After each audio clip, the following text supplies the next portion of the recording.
नमस्कार मेरे प्यारे साथियों, आप सभी का हार्दिक स्वागत है। तो आज हम चलेंगे ग्रहों की दृष्टि की ओर। ग्रह केवल आकाश में नहीं विचरण करते, ग्रह हमारे जीवन में भी उनका बहुत प्रभाव होता है, हमारी दिशा और दशा को बदलते हैं। जिस प्रकार सूर्य की किरणें पृथ्वी को प्रभावित करती हैं, वैसे ही ग्रह भी हमारे जीवन को या हमारे जीवन की दशा को या दिशा को परिवर्तित करते हैं या उनको प्रभावित करते हैं। तो मेरे प्यारे साथियों, आज हम ग्रहों की दृष्टि के बारे में चर्चा करेंगे। तो आइए हम चलते हैं ग्रहों की दृष्टि की चर्चा के बारे में। तो सर्वप्रथम हम एक छोटी सी कुंडली का निर्माण कर लेते हैं और बताते हैं कि कौन से ग्रह की दृष्टि किस स्थान पर होती है और किस प्रकार से ग्रह हमारे जीवन को परिवर्तित करते हैं या प्रभावित करते हैं। तो सर्वप्रथम अगर हम चलिए एक कुंडली बना लेते हैं, तो कुंडली में हम पहले राशि बैठा देते हैं 1 2 3 4 5 6 7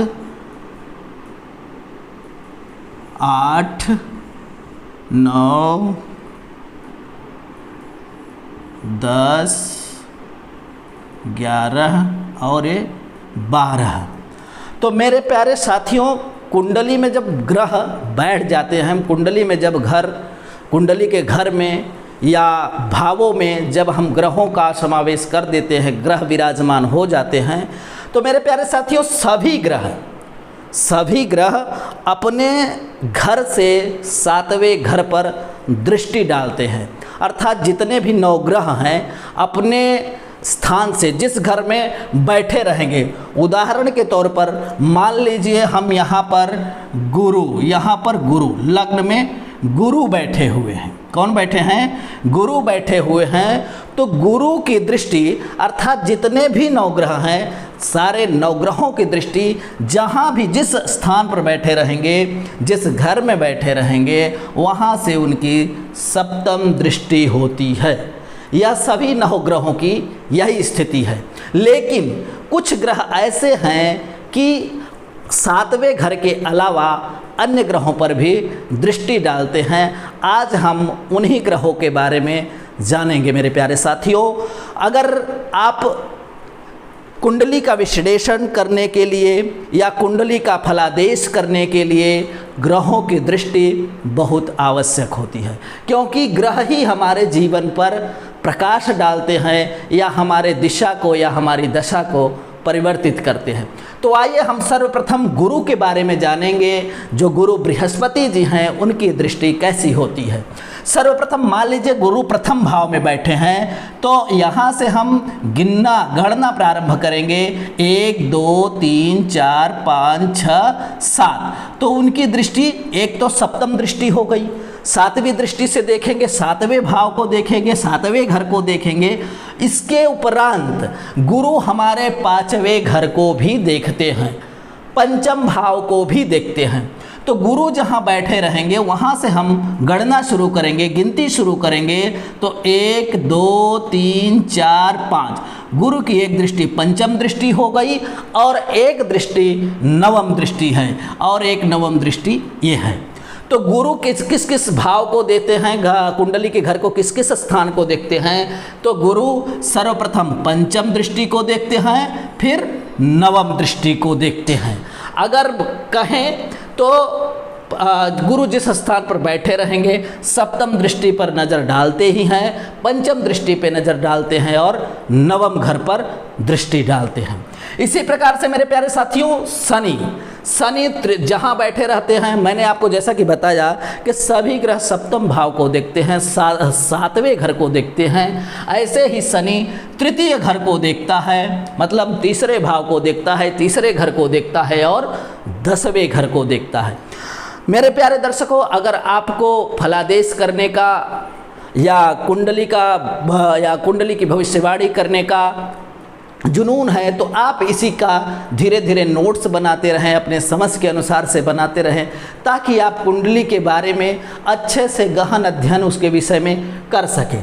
तो शनि जो है 3रे भाव को देखता है और कौन से भाव को देखता है? 10वें भाव को देखता है। सातवें भाव को तो देखता ही है। सातवें भाव से तात्पर्य है घर से। सातवें घर को तो सभी ग्रह देखते हैं, लेकिन शनि तीसरी दृष्टि रखता है अर्थात तीसरे घर को देखता है, और दसम दृष्टि रखता है अर्थात 10वें भाव को देखता है। जहाँ से बैठा रहेगा वहीं से गिनती होगी मेरे प्यारे साथियों। इसी प्रकार से मंगल की सप्तम दृष्टि होती ही है, और चतुर्थ दृष्टि होती है, और अष्टम दृष्टि होती है। अर्थात मंगल जहाँ बैठा रहेगा, जिस घर में बैठा रहेगा, उदाहरण के तौर पर मंगल मान लीजिए यहाँ पे बैठा है, तो यहाँ से उसकी सप्तम दृष्टि तो जाएगी ही जाएगी। 1 2 3 4 5 6 7 10वें घर को यहाँ से देखेगा। सप्तम दृष्टि उसकी 10वें घर पर हुई। इसके उपरांत तो वह चौथे घर को भी देखेगा। तो यहाँ बैठा है केंद्र में चौथे भाव में बैठा है, तो ये चौथे घर में बैठा है, तो चौथे घर से उसकी दृष्टि कहाँ और जा रही है? चौथे घर से देखेगा। 1 2 3 4 एक यहाँ देखेगा और अष्टम घर को देखेगा। तो यहीं से आपको गणना करना है, यहीं से काउंट करना है। 1 2 3 4 5 6 7 और 8 एक यहाँ देखेगा। मंगल सप्तम घर के अलावा तो उसी से एक घर हम और का गिनती कर देंगे, एक और ऐड कर देंगे, जोड़ देंगे, तो क्या हो जाएगा? अष्टम भाव को देखता है। तो मेरे प्यारे साथियों, यह ग्रहों की दृष्टि के बारे में रहा। आई थिंक कि आप लोग ग्रहों के बारे में जान गए होंगे। गुरु जो है जहाँ बैठा रहता है सप्तम और पंचम और नवम दृष्टि रखता है। शनि सप्तम तृतीय और दसम दृष्टि रखता है, और मंगल 7 4 8वें घर पर उसकी दृष्टि जाती है। तो इसी क्रम में मेरे प्यारे साथियों, हम आइए चलते हैं। ग्रहों की दृष्टि के बारे में हम समझ गए होंगे। इसी प्रकार से हमारे जीवन में राशियों का और राशि के जो स्वामी होते हैं उनका भी जीवन में बहुत बड़ा प्रभाव होता है। तो राशि और राशि स्वामी भी हमें जानना आवश्यक है। तो मेरे प्यारे दर्शकों, आप एक किताब या नोटबुक ले लें और नोट्स बनाते चलें और अपने समझ के अनुसार नोट तैयार करते रहें, ताकि आप उसे कभी भी देख करके उसका अध्ययन कर सकें। तो राशियां व्यक्ति के स्वभाव का दर्शन कराती हैं या स्वभाव का दर्पण होती हैं, और उनके जो स्वामी ग्रह हैं जीवन की दशा बनाते हैं या उनकी दिशा तय करते हैं। हर राशि स्वामी व्यक्ति के अनेक गुण, ऊर्जा और उसकी शक्ति या उसका स्वभाव बताती है, और राशियों के जो स्वामी होते हैं उनको बल प्रदान करते हैं, उनको शक्ति प्रदान करते हैं। जन्म के समय या जन्म के स्थिति के समय जो राशियां होती हैं, हर राशि का एक स्वामी होता है। स्वामी का मतलब होता है उसका मालिक, उसका आधिपत्य, जिसके अंदर में वह ग्रह या राशि काम करते हैं। तो 9 ग्रह होते हैं, तो सभी राशियों का किसी न किसी ग्रहों का या ग्रह स्वामी होते हैं, उनके मालिक होते हैं, उनके अधिपति होते हैं। तो आइए सर्वप्रथम हम जानेंगे कि राशि कौन सी राशि के कौन से ग्रह स्वामी हैं। तो आइए इसी क्रम में चलते हैं। मेष और वृश्चिक। मेष जो होती है प्रथम राशि, जैसा कि हमने आपको पहले वीडियो में बता चुका हूं। तो प्रथम राशि जो होती है मेष, और वृश्चिक अष्टम राशि 8वीं राशि होती है। इसके स्वामी मंगल होते हैं। दूसरी राशि वृष और 7वीं राशि तुला, इसके जो स्वामी होते हैं शुक्र होते हैं। और तीसरी राशि मिथुन, छठी कन्या। मिथुन और कन्या राशि के स्वामी कौन होते हैं? बुध होते हैं। इसी क्रम में आगे बढ़ते हैं तो कर्क का स्वामी चंद्रमा होता है या चंद्र होते हैं। और सिंह राशि के जो स्वामी होते हैं वह सूर्य होते हैं। धनु और मीन राशि के जो स्वामी होते हैं वह गुरु होते हैं। मकर कुंभ राशि के जो होते हैं वह शनि होते हैं। इस क्रम में मेरे प्यारे साथियों, तो जैसा कि हमने बताया कि राशियों के जो स्वामी होते हैं, राशियां तो दर्पण होती ही हैं मनुष्य की, लेकिन राशि स्वामी उनका क्या करते हैं? प्रतिनिधित्व करते हैं, उनको शक्ति देते हैं, उनको बल देते हैं। तो मेरे प्यारे साथियों, ये राशि और राशि स्वामियों को भी आपको याद करना पड़ेगा, कंठस्थ करना पड़ेगा। किसी भी कुंडली का फलादेश करने के लिए राशि और राशि स्वामी भी अति आवश्यक हैं। तो इसी क्रम में मेरे प्यारे साथियों, हम और आगे बढ़ेंगे तो आप ये देख रहे होंगे ये कुंडली है, तो कुंडली में 12 घर होते हैं, 12 भाव होते हैं, या 12 घर कहिए या 12 भाव कहिए।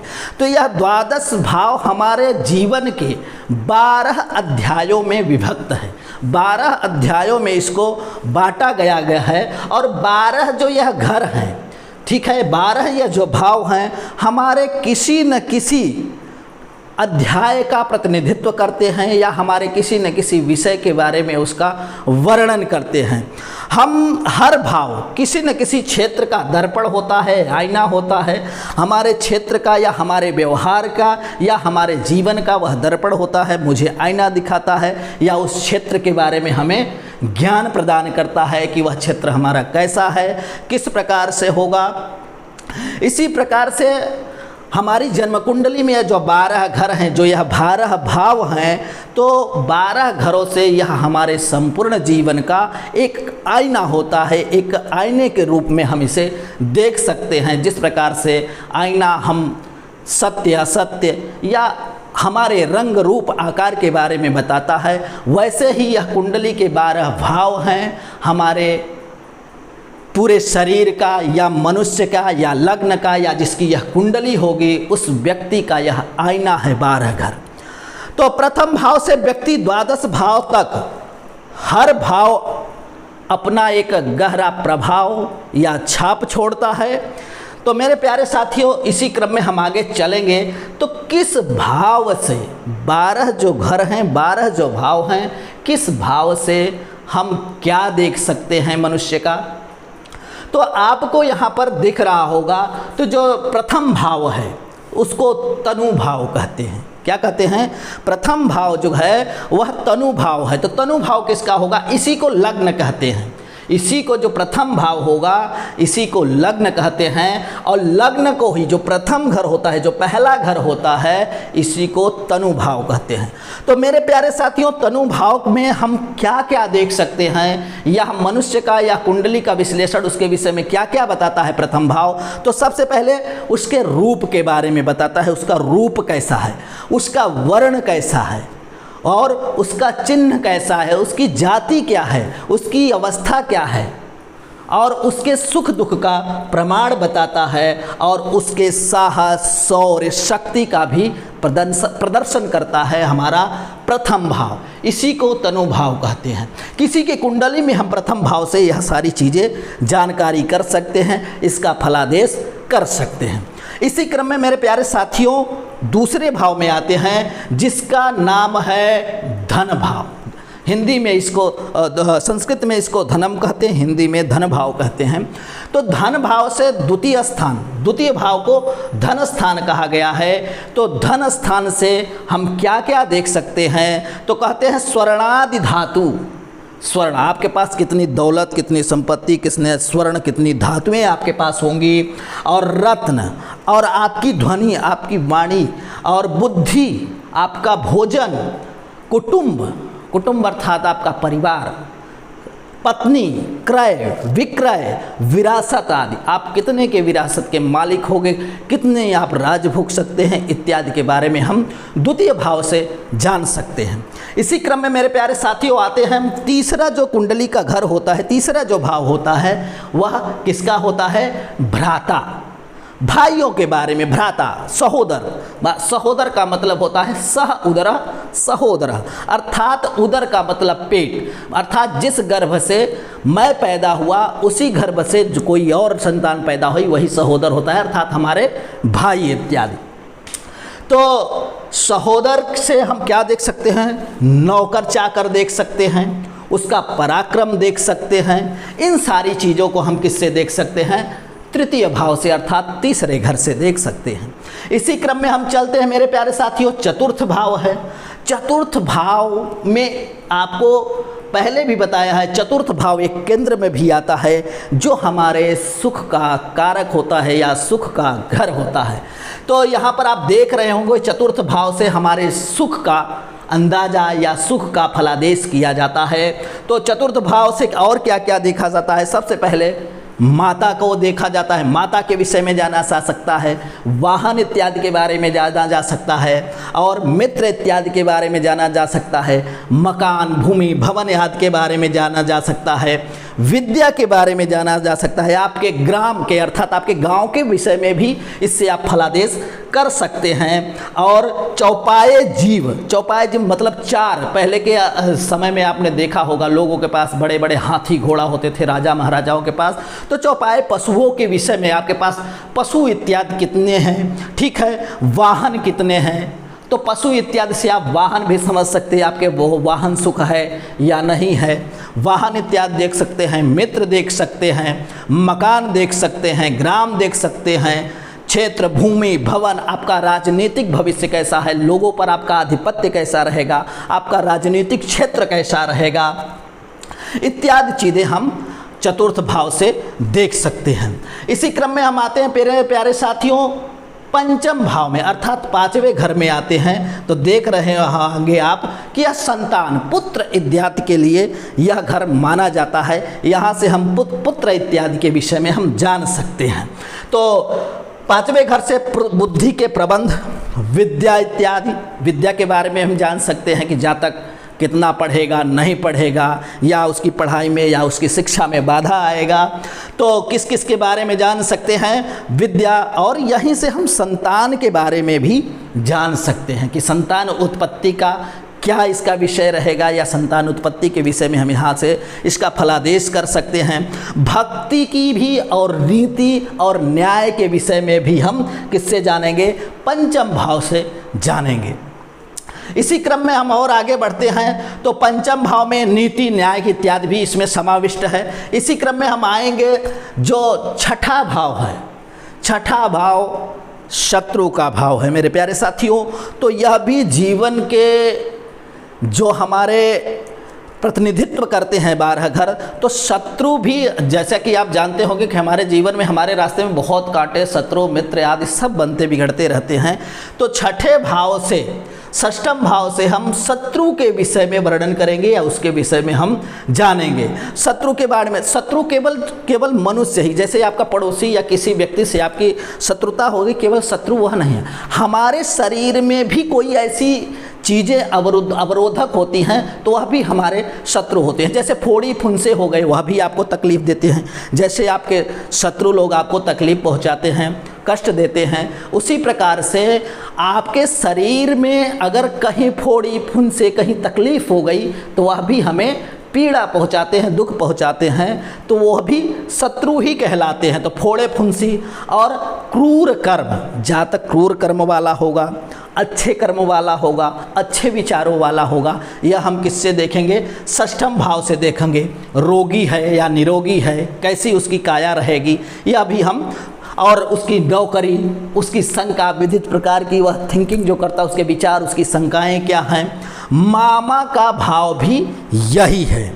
जैसे कई प्रकार आपने देखा होगा कि मामा भांजे की कहानी, ये तो विदित है सभी को, शास्त्रों में यह संसार जानता है। जैसे कि कंस मामा हो गया इत्यादि, कृष्ण भांजे थे। तो मामा इत्यादि भी कई बार ऐसा होता है कि विपक्ष में वह भी शत्रुवत व्यवहार करते हैं या कि आपको नष्ट करने की कोशिश करते हैं। तो यह जो होता है षष्ठम भाव, मामा का भी भाव होता है, अर्थात आपके ननिहाल का भी हाल बता सकता है, आपके ममत्व का, मामा इत्यादि के बारे में भी बता सकता है। इसी क्रम में मेरे प्यारे साथियों आगे बढ़ते हैं। अगला घर बहुत महत्वपूर्ण है, सप्तम भाव, सतवां घर, हमारे पार्टनर के लिए, हमारे जीवन साथी के लिए, या हमारे वैवाहिक जीवन के लिए, स्त्री के लिए या पुरुष। यहाँ से हम स्त्री के बारे में जान सकते हैं, या पति पत्नी के बारे में जान सकते हैं, या प्रेमी प्रेमिका के बारे में जान सकते हैं। यह बहुत महत्वपूर्ण भाव है। जैसा कि आपको फिर से बताते हैं, यह भी एक क्या है, बहुत महत्वपूर्ण घर बन जाता है। तो यहाँ से हम और क्या समझ सकते हैं, युद्ध, आपका पराक्रम, युद्ध में आप कैसा रहेगा, आपका परफॉर्मेंस कैसा रहेगा, युद्ध के बारे में जान सकते हैं, पति पत्नी के बारे में जान सकते हैं, आपका जहाँ विवाह होगा, कैसे व्यक्ति से विवाह होगा या कैसी स्त्री से विवाह हो सकता है, हम सप्तम भाव से जान सकते हैं। और एक और भी इम्पॉर्टेंट बात, सप्तम भाव से हम व्यापार का भी विचार करते हैं। तो इतनी सारी चीज़ें हम सप्तम भाव से विचार करेंगे, उसका फलादेश करेंगे या उसके विषय में हम जानेंगे। इसी क्रम में चलते हैं 8वां भाव, अष्टम भाव। मेरे प्यारे साथियों, अष्टम भाव भी हमारे या जातक की कुंडली में बहुत महत्वपूर्ण होता है। जैसा आप देख रहे होंगे, यह मृत्यु का घर कहा गया है। यहाँ से हम मृत्यु इत्यादि हम देख सकते हैं।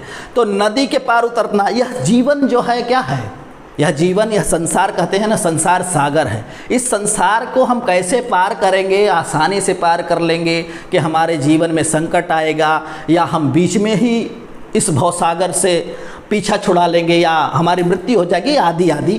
तो नदी के पार उतरने का तात्पर्य यही है। आपका रास्ता कैसा होगा, विषम स्थान या विषम परिस्थिति में आप विषम स्थान पर चले गए या दूसरे स्थान पर या कहीं अन्यत्र जगह चले गए, वहाँ की स्थितियाँ आपकी क्या होगी, और शस्त्र प्रहार इत्यादि भी हम इससे देख सकते हैं कि आपके शस्त्र से मृत्यु होगी या कैसे मृत्यु होगी, यह हम अष्टम भाव से जान सकते हैं। इसी क्रम में और आगे बढ़ते हैं मेरे प्यारे साथियों, 9वां घर अर्थात नवम भाव जो होता है, धर्म का भाव होता है। तो यहाँ से हम जातक के विषय में धर्म अधर्म कैसा है वो इसके विषय में जान सकते हैं। तो मन की उसकी जो प्रवृत्ति होगी, उसकी जो मन की प्रवृत्ति होगी, उसकी जो दशा होगी, जैसे कहते हैं कि हमारी आदत बन चुकी है, तो वह यहाँ से हम नवम भाव से जातक के प्रवृत्ति के बारे में जानेंगे। उसका स्वभाव कैसा है, उसकी तीर्थ यात्रा कैसी होगी, उसका नीति कैसा होगा, उसका भाग्य कैसा होगा, और उसका पिता के साथ कैसा संबंध होगा, उसकी ईश्वर के प्रति या अपने से बड़ों के प्रति आस्थाएं कैसी होंगी, यह दोस्तों हम नवम भाव से जानेंगे। इसी क्रम में चलते हैं कर्म भाव। यह भी एक केंद्र का भाव है, 10वां घर है। तो 10वें घर से हम कर्म के विषय में जानेंगे। यह भी जातक के कुंडली में कर्म भाव भी या किसी के कुंडली में कर्म भाव भी बहुत महत्वपूर्ण है, जिसके विषय में हम कर्म के भाव में जानेंगे। तो कर्म के भाव से हम क्या क्या जान सकते हैं, 10वें घर से क्या क्या जान सकते हैं, पिता के सुख दुख के बारे में जान सकते हैं कि जातक का पिता के साथ कैसा व्यवहार रहेगा या किस प्रकार से उसके साथ उसकी समरसता रहेगी या मान सम्मान रहेगा। उच्च पद, यहीं से हम यह देखेंगे कि जातक उच्च पद पर विराजमान होगा या कि उसका जीवन, उसकी लाइफ कैसे चलेगी, वह किस पोजीशन पर रहेगा, और इसी क्रम में उसकी आजीविका कैसी रहेगी, वह अपना भरण पोषण कैसे करेगा, है ना, और क्या नीति, प्रतिष्ठा और राज सम्मान। कोई कोई आप देखते होंगे, कोई कोई ऐसा जातक होता है कि वह राजसी, उसका पूरा मतलब सब कुछ रवैया जो होता है, उसका जो पशोपेश होता है, उसका जो जीने का तरीका होता है, एक राजा की भांति होता है। मेरे प्यारे साथी, एक चीज़ यहाँ पर मैं आपको बताना चाहूँ, राजा का मतलब यह नहीं कि बहुत बड़ी ऊंची गद्दी पर या बहुत बड़े पोस्ट पर पहुँचे। उसकी जो दिनचर्या होती है, उसका जो रहन सहन होता है, एक राजा की भांति होता है। तो यहाँ से हम कहाँ से देखें, कर्म से 10वां भाव को कर्म स्थान कहा जाता है। इसी क्रम में मेरे प्यारे साथी और आगे बढ़ते हैं हम। 11वां जो भाव है वह लाभ का है, फायदा मुनाफा का। तो 11वें भाव से हम क्या देखेंगे, सभी तरह के लाभ देखेंगे। जातक को कहाँ कहाँ से लाभ हो सकता है, उसको फायदे कहाँ कहाँ से पहुँच सकते हैं, और क्या देख सकते हैं, उसका वस्त्र देख सकते हैं, उसका आभूषण देख सकते हैं, उसकी पालकी। पालकी से तात्पर्य है कि उसका जीवन कैसा रहेगा। जैसे हवाई यात्रा से भी आप इसको जोड़ सकते हैं या प्लेन इत्यादि में घूमना भी इसका जोड़ सकते हैं। इसका धन, इसके पास धन कैसा रहेगा, इसके धनागम कैसे रहेगा, अर्थात धन आय के स्रोत क्या क्या होंगे मेरे प्यारे साथियों।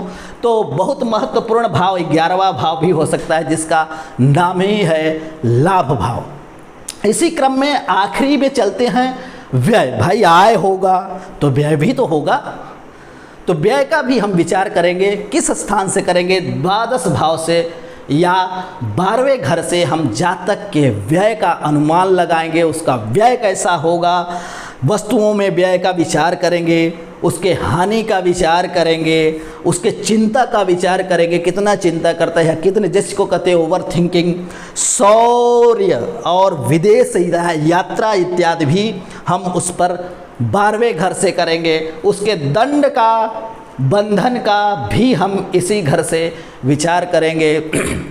मेरे प्यारे साथियों, आज के लिए इतना ही। मैं आपसे गुजारिश करूंगा कि यह जितनी भी चीज़ें हमने आपको बताया, राशि और राशि स्वामी, ग्रह और ग्रहों की दृष्टि किस किस स्थान पे होती है, कौन से ग्रह किस किस घर को देखते हैं, और इन 12 भावों से जातक का वर्णन।